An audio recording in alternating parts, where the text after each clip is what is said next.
tamanho de equipe.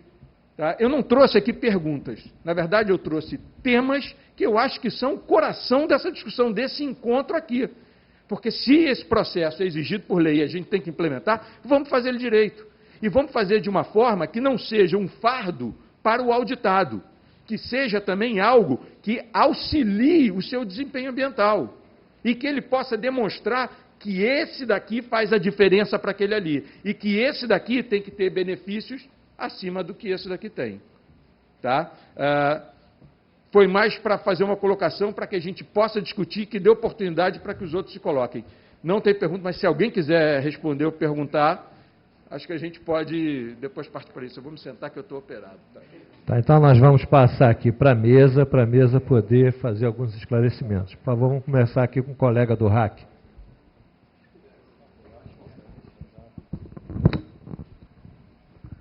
Lembrando que vamos pedir para o pessoal ser mais breve possível, que já temos mais uma inscrição aqui da nossa colega já. Eu não tenho alguns pontos. Duas inscrições já. Por favor, fica à vontade. Eu não tenho alguns pontos aqui para ser breve, rapidamente. Afonso, prazer te rever. Tá? Bom, primeiro, concordo muito com a Carmen em relação ao início do processo da certificação de auditores. Tá? No começo foi feito o que se podia fazer. Naquela época não existiam auditores especialistas na área de petróleo. Existem especialistas, mas não eram auditores. Quando se fazia auditores, quando se migrou isso, os primeiros auditores CONAMA eram aqueles que eram SGA, entendeu? Eram auditores sistema de gestão que fizeram curso CONAMA e foram começar a especializar na parte de petróleo. Esse foi o início, né? E foi feita a resolução 319 em 2003 com base nisso, né? Os critérios foram abertos, daquela maneira, estipulados pelas partes interessadas na época, então, e que se compôs o auditor, né, pelo aquele tripé, né, formação, competência e experiência, né? E isso se manteve até hoje. São os critérios estipulados. Esses critérios devem ser dinâmicos. Se não estão atendendo ao mercado, então devem ser revistos. E aqui é um ótimo início para isso. Tá? Outra coisa que eu linkei aqui é a parte de SGA. Todo sistema tem que ter um sistema de gestão.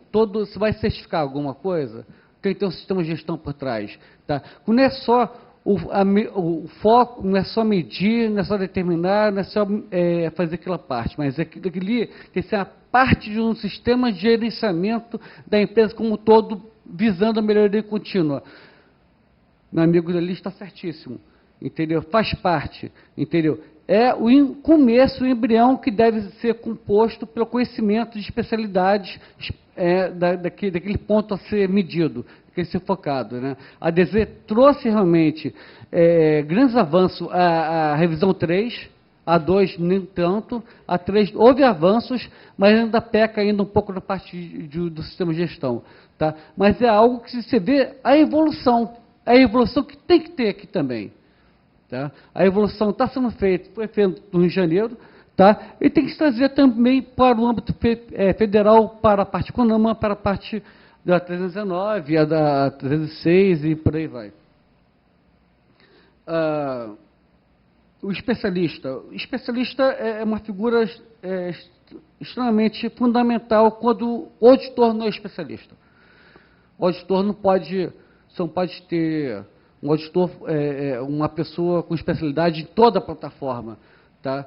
Assim como você tem um auditor do sistema da qualidade que audita empresas de alimentícias e outra que parte de autopeças, de alguma coisa assim, tá? Às vezes ele precisa de uma ajuda e às vezes o uso do especialista é importante. Tá? Não que seja fundamental, mas às vezes é importante. Tá? Em relação à reserva de mercado. Reserva de mercado realmente, para o pessoal que trabalha na área de elaboração de conformidade, né, reserva de mercado realmente é uma palavra muito forte para a gente. O sistema de certificação é um sistema aberto. Tá? Qualquer pessoa pode se candidatar e trabalhar e se certificar. Tá? Se é um sistema aberto, entendeu? Eu acho que presidente de mercado realmente é a palavra forte em relação a isso. Tá? Agora, o que a certificação de pessoa faz? Certificação de pessoas, na verdade, eu vou, assim como ele acredita, o Inmetro acredita no organismo de certificação, tá? Ele está atestando a nossa capacidade em certificar pessoas, tá? Com base em algum critério, que seja uma norma internacional, ou seja uma norma nacional, ou seja uma resolução CONAMA, tá? Quer dizer que nós estamos apresentando, tá, capacidade para tal de acordo com aquilo que está escrito. Tá? Então, a nossa responsabilidade, a responsabilidade minha, do RAC e do RAB, né, é que seguinte, é que vocês sejam os auditores, sejam certificados, nós atestamos a competência que ele tem, segundo aqueles métodos. Tá? Se os métodos não são tão adequados ou não estão tão evoluídos, então vamos evoluí-lo. Tá? Mas a nossa acreditação é com base nas normas internacionais. Tá? Nós temos que fazer e cumprir aquilo. Às vezes nós estamos mal entendidos, estão exigindo muito. Não, a gente não está exigindo muito. É que nós temos que evidenciar que você está atendendo a regra estipulada. Volto a dizer, se a regra não está legal, então vamos revisar a regra. Tá? Agora, o nosso papel como certificador, entendeu? Nós somos auditados para isso também. Nós temos que obedecer. Tá? O último ponto são os requisitos, né? Vamos dar o pontapé inicial para melhorar esses requisitos, tá? Como eu falei antes, Afonso, olha só, há 2 meses atrás, foi realmente conversado com a CLEA que ia se ter um evento, tá? Então, nós estamos ficamos esperando o convite, entendeu? E a programação. O convite chegou na sexta-feira, entendeu? Semana passada, entendeu? A programação não chegou. Entendeu? Eu não sabia, por exemplo, que eu ia sentar na mesa para debater os assuntos, senão eu tinha trazido até mesmo uma apresentação em PowerPoint, que eu tenho dezenas de apresentações lá para isso. Tá? Que ia ser muito mais legal. Né? Quer dizer, isso seria muito bom. Tá? E, de qualquer maneira, os auditores do RAC, você, por exemplo, você é auditor, você teve conhecimento do evento, não pela gente. Entendeu? Mas seria fundamental o RAC passar, convocar todos os auditores para estar aqui presente, que fazem parte do processo. Assim como os auditores, entendeu? Também as outras partes interessadas. Falei, Petrobras, Fundo, Eletrobras, todos eles fazem parte do nosso conselho e deveriam estar aqui presentes. Tá? Então, eu acho que isso aqui tem que ser o pontapé inicial. Tá? Eu acho que para dar o resultado, um documento para ser levado ao Ministério no ponto atual, eu acho muito pouco, porque tem que esperar, tem que se debater mais com as outras partes interessadas do sistema. Tá? Vai ser um evento muito importante e que eu acho que não teve uma divulgação que deveria ter tido, e aqui não estão representadas todas as partes.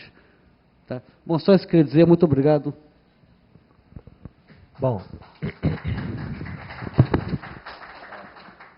Bom, não havendo mais nenhuma intervenção da mesa. Pois não, doutora.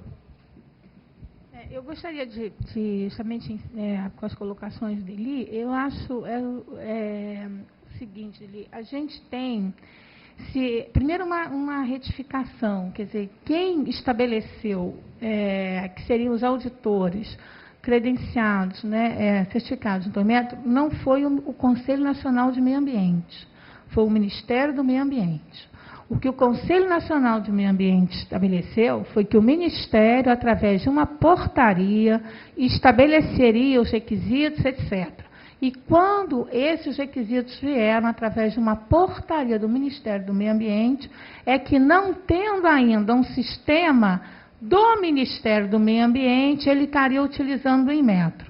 Então, assim, a gente tem aqui a representante nossa do Ministério do Meio Ambiente, talvez possa complementar, mas pelo teor da portaria que fez a alteração agora no ano passado, em 6 de junho de 2011, o teor dela nos indica que o Ministério entende que vai ter um sistema próprio para reconhecimento desses auditores. Tanto que ele deixa em aberto uma transição, né? Quando tivermos 100 auditores, 2 organismos de credenciamento, então ele deixa em aberto essa transição. Mas, assim, o que estava acontecendo exatamente em 2002, 2003, quando isso foi colocado? Nós estávamos vivendo uma situação, a gente até agora, na semana passada, lembrou muito disso por conta da Rio+20. Porque em 92, no Global Forum, existia uma daquelas tendas, era uma tenda Universidade e Meio Ambiente. E aí, pelas universidades, nós falávamos lá que nós íamos chegar ao ano 2000 sem profissionais suficientes no Brasil para atender a demanda na área ambiental. E eu me lembro que isso foi um motivo assim, de riso, né, e chacota por muitos outros setores, dizendo assim, isso é coisa de professor universitário que quer vender curso. E aí o que aconteceu exatamente, né, ano 2000, 2001, 2002, a gente inclusive várias vezes oficiou o Clube de Engenharia em razão disso. Nós tivemos um boom de estudos ambientais no Brasil nunca antes visto. Por quê? Porque em 98, a Lei de Crimes Ambientais foi editada, considerando crime as empresas que deveriam estar licenciadas e não estavam. Quer dizer, só em São Paulo você tinha 15 mil médias e grandes empresas nessa situação. Então, vocês imaginem regularizar o licenciamento ambiental dessas empresas nos órgãos ambientais no Brasil inteiro. A gente tinha, ao mesmo tempo, toda uma demanda em razão da privatização do setor elétrico. É notório que, enquanto o setor elétrico estava sendo gerido pela área pública, havia uma irregularidade enorme desses licenciamentos. Após a privatização, essas empresas tiveram que regularizar. Então, eram estudos para essas empresas.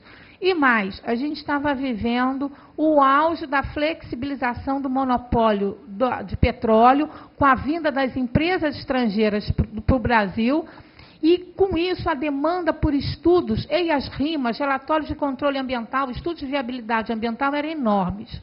A ponto de que aí aconteceu o grande problema, até que na ocasião nos levou a procurar o CREA, o Conselho Regional de Biologia, a OAB, porque as empresas estrangeiras, você imagina, uma empresa de petróleo que tinha um contrato de concessão lá com a ANP, que tinha um prazo para achar alguma coisa em 3 anos. Ela não conseguia, em 3 anos, finalizar o processo de licenciamento para entrar na área. Então, ela ficava, bom, o que tem que fazer? Bom, você tem que apresentar um estudo. Então, tinha uma fila de estudos para serem analisados pelo órgão ambiental. E tinha uma fila nas consultoras ambientais para os estudos serem realizados. Então, é lógico que as empresas deram o seu jeito. E qual foi o jeito? A gente chama até de pérolas dos estudos ambientais. Os estudos eram, os nossos termos de referência, que é o conteúdo do detalhamento do estudo que a gente quer no órgão ambiental, eles eram vertidos para a língua estrangeira, eles faziam os estudos com os profissionais desses países, eles eram vertidos de novo para o português e eram entregues ao IBAMA. Então, quando a gente ia ler aquilo, primeiro que o português não dava para passar para a segunda página, porque você lia 10 vezes uma página para entender o que estava escrito. Segundo, as coisas absurdas apareciam. Então, às tantas, você estava lendo lá um estudo e vinha lá, porque os coelhos marinhos, apareceu uma nova espécie. Não tem como perfurar aí? Vamos estudar a nova espécie. Como é que a nova espécie surgiu?